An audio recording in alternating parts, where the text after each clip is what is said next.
بسم اللہ الرحمن الرحیم۔ قرآن کریم والفرقان حمید کی سب سے آخری سورہ ناس جو ہے اس کا ترجمہ اور مختصر تفسیر ہم پڑھتے ہیں۔ سورہ فلق اور سورہ ناس، اس کے بارے میں اکثر مفسرین کا قول یہ ہے کہ یہ مکی ہیں، اور بعض مفسرین کا قول یہ ہے کہ یہ مدنی ہیں۔ سورہ ناس کو سورہ ناس اس لیے کہا جاتا ہے کہ اس سورت کے اندر 5 مرتبہ الناس کا لفظ موجود ہے۔ قرآن پاک کی سب سے پہلی سورت ہے سورہ فاتحہ، جس کے اندر جو ہے وہ انسان اللہ تعالیٰ سے مدد طلب کرتا ہے، اور سورہ ناس جو ہے اس کے اندر بھی اللہ تعالیٰ سے مدد طلب کی گئی ہے، جس کا خلاصہ یہ ہے کہ صرف اللہ تعالیٰ سے مدد طلب کی جائے اور اسی سے پناہ طلب کی جائے، اور ہر مشکل اور ہر حال میں اللہ تعالیٰ کی طرف رجوع کیا جائے۔ سورہ فلق کے اندر جو ہے وہ جنات کے شر کا ذکر موجود تھا کہ جو چیزیں انسان کو نقصان پہنچاتی ہیں اور انسان کے دل کے اندر وسوسے ڈالتی ہیں، وہ 2 ہی ہوتی ہیں، یا تو وہ جنات میں سے ہوں گی، اور یہ جنات مخفی ہوتے ہیں۔ سورہ فلق کے اندر جنات کے شر سے بچنے کا جو ہے وہ حکم موجود ہے، اور دوسری چیزیں ہیں کہ انسانوں کا شر یہ ہے کہ ہر انسان کے ساتھ جو ہے وہ شیطان ہوتا ہے، تو یہ انسان جو ہے ان کے جو شیاطین ہوتے ہیں وہ بھی لوگوں کے دل کے اندر جو وسوسے ڈالتے ہیں۔ تو جو چیز دلوں میں وسوسہ ڈالتی ہے وہ 2 چیزیں ہیں، وہ جنوں کے شیاطین ہیں اور انسانوں کے شیاطین۔ سورہ فلق کے اندر جنوں کے جو شیاطین ہیں ان کے شر سے بچنے کے احکام موجود ہیں، اور سورہ ناس کے اندر انسانوں کے جو شیاطین ہیں ان سے بچنے کے احکام جو ہیں وہ موجود ہیں۔ اللہ تعالیٰ نے ارشاد فرمایا قل اعوذ برب الناس، آپ فرما دیجئے کہ میں سب لوگوں کے رب کی پناہ لیتا ہوں، مالک الناس، سب لوگوں کے بادشاہ کی پناہ لیتا ہوں، الہ الناس، سب لوگوں کے معبود کی پناہ لیتا ہوں۔ حقیقت میں ان تینوں آیات کے اندر جو اللہ تعالیٰ نے جو ہے اپنی طرف نسبت کی ہے لوگوں کی، کہ میں رب ہوں لوگوں کا، مالک ہوں لوگوں کا، اور لوگوں کا ہی معبود برحق ہوں، اس کے اندر جو ہے بیان کرنے کا مقصد یہ ہے کہ یہ بتانا مقصود ہے کہ خالق حقیقی اور مالک حقیقی جو ہے وہ صرف اور صرف اللہ تعالیٰ ہی کی ذات ہے۔ عیسائیوں کے بارے میں اللہ تعالیٰ نے قرآن کریم والفرقان حمید کے اندر ارشاد فرمایا اتخذوا احبارہم ورہبانہم اربابا من دون اللہ، کہ انہوں نے جو ان کے راہب تھے اور جو ان کے عالم تھے، جو ان کے بڑے تھے، ان کو انہوں نے جو ہے وہ اللہ کے علاوہ رب بنا لیا، والمسیح ابن مریم، اور حضرت عیسیٰ ابن مریم جو ہے ان کو انہوں نے رب بنا لیا۔ وما امروا الا لیعبدوا، اور اللہ تبارک و تعالیٰ نے فرمایا کہ ہم نے ان کو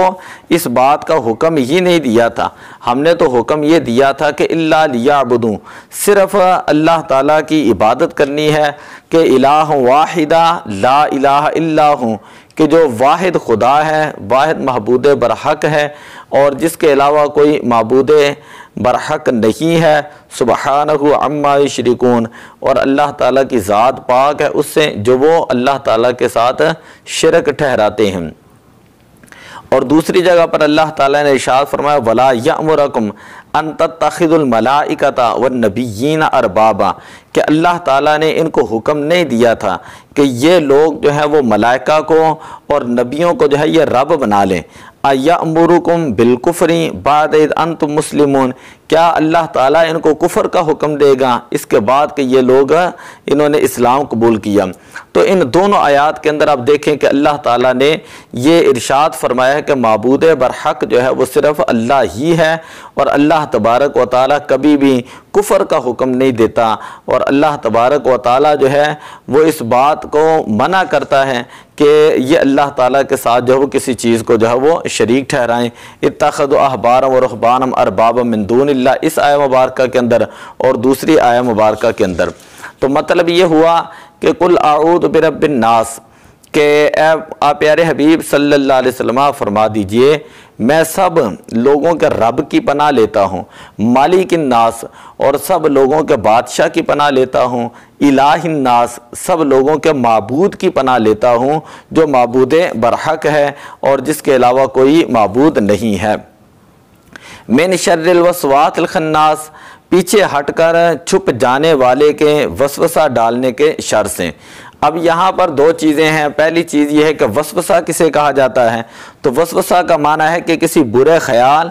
یا گناہ کے کام کو دل میں ڈالنا۔ شیطان انسان کے دل میں اللہ تعالیٰ کی نافرمانی کو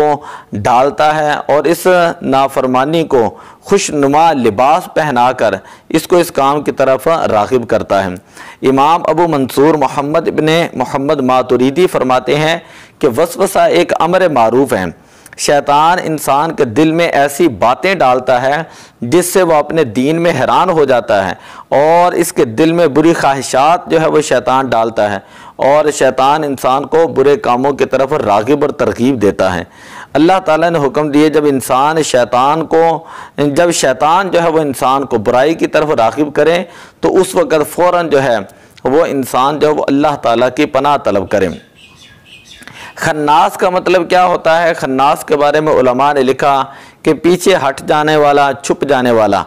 اور اسی طرح علماء نے یہ لکھا ہے کہ خناس یہ مبالغہ کا صیغہ ہے اور یہ شیطان کا لقب ہے۔ جب انسان غافل ہو تو یہ انسان کے دل میں وسوسہ ڈالتا ہے، اور جب انسان اللہ کو یاد کر رہا ہو تو یہ پیچھے ہٹ جاتا ہے، اور جیسے ہی اللہ کی یاد رک جائیں تو پھر یہ انسان کے دل کے اندر وسوسے ڈالنا شروع کر دیتا ہے۔ اسی طرح حضرت عبداللہ ابن عباس رضی اللہ تعالی عنہما بیان کرتے ہیں کہ شیطان ابن آدم کے دل پر بیٹھا رہتا ہے، جب اس کو صاحب یہ غفلت ہو تو وہ وسوسہ ڈالنا شروع کر دیتا ہے، اور جب انسان اللہ تعالیٰ کا ذکر کرے تو وہ پیچھے ہٹ جاتا ہے۔ جامع البیان کے اندر جو ہے یہ حدیث پاک موجود ہیں۔ تو من شر الوسواس الخناس کے پیچھے ہٹ کر چھپ جانے والے کے وسوسہ ڈالنے سے جو ہے ان کے شر سے جو ہے وہ میں اللہ تعالیٰ کی پناہ مانگتا ہوں۔ من شر الوسواس، ان وسوسوں کے شر سے، الخناس، اس کے وسوسے کے جو ہے وہ شر سے پناہ مانگتا ہوں کہ جو پیچھے چھپ کر جو ہے وہ دلوں کے اندر بات ڈال دیتا ہے۔ الذی یوسوس فی صدور الناس، جو لوگوں کے سینوں میں وسوسہ ڈالتا ہے، من الجنۃ والناس، جو جنات اور انسانوں میں سے ہے، جو جنات اور انسانوں میں سے ہیں۔ قرآن پاک کے اندر موجود ہے وَإِمَّا يَنزَغَنَّكَ مِنَ الشَّيْطَانِ نَزْغٌ فَاسْتَعِذْ بِاللَّهِ، اور اگر شیطان آپ کو کوئی وسوسہ ڈالے تو آپ اللہ کی پناہ طلب کریں، فَاسْتَعِذْ بِاللَّهِ، اللہ کی پناہ طلب کریں، اِنَّهُ سَمِيعٌ عَلِيمٌ، بے شک اللہ تعالیٰ ہی سننے والا اور جاننے والا ہے۔ إِنَّ الَّذِينَ اتَّقَوْا إِذَا مَسَّهُمْ طائف من الشیطان تذکروا فإذا هم مبصرون، بے شک جو لوگ اللہ سے ڈرتے ہیں جب ان کو شیطان کی طرف سے کوئی گناہ کا خیال آتا ہے تو وہ اللہ کو یاد کرتے ہیں، پھر یکا یک ان کی آنکھیں کھل جاتی ہیں۔ تو گویا کہ پوری جو ناس صورت ہے اس کا جو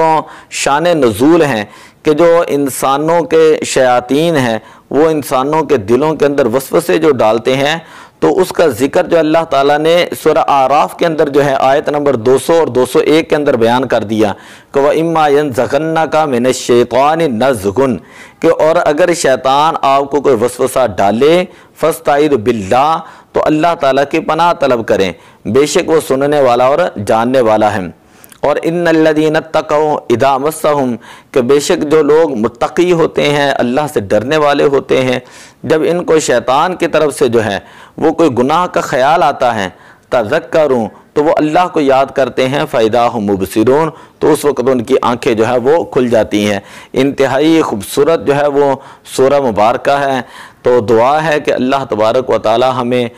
جنوں کے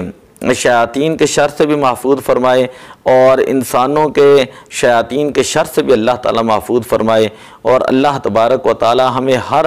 حال کے اندر اپنی عبادت کی توفیق عطا فرمائے، ہمارے قلوب و اذہان کو اپنی عبادت کی طرف متوجہ فرمائے۔ الصلاۃ والسلام علیک یا رسول اللہ وعلی آلک و صحابک یا حبیب اللہ۔